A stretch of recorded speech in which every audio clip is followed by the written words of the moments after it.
From what we can tell, this helicopter went down in the central eastern province of the country.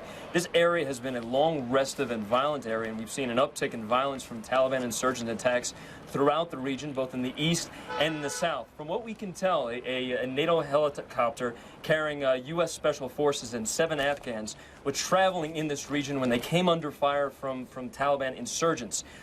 From Taliban sources, what we've spoken to, in addition to local sources on the ground, it appears that these insurgents fired rocket-propelled grenades, which in effect had downed this NATO helicopter. Now, again, the U.S. military here in Afghanistan is being very tight-lipped in terms of their detailed accounts of what transpired. They will say that this helicopter went down. They will confirm that insurgents were in the area.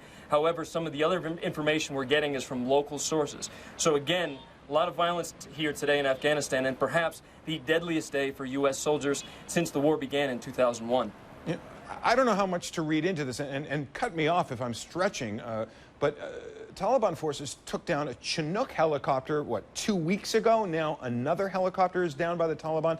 Russian forces had to leave Afghanistan in part because the mujahideen they were facing got so adept at bringing down their helicopters. Did the Taliban just get lucky 2 weeks in a row, or is there something more worrying going on here? It's a good question. It's hard to say. The Taliban and troops in this area certainly have a history of fighting off foreign helicopters with shoulder-mounted weapons. The question of where those weapons come from is a particularly interesting question, and it opens up a range of discussion. What we see, though, is that it's sort of an uptick in some of these areas by use of these weapons. Like you mentioned, a NATO helicopter was down just last month. Fortunately, in that incident, no one was killed.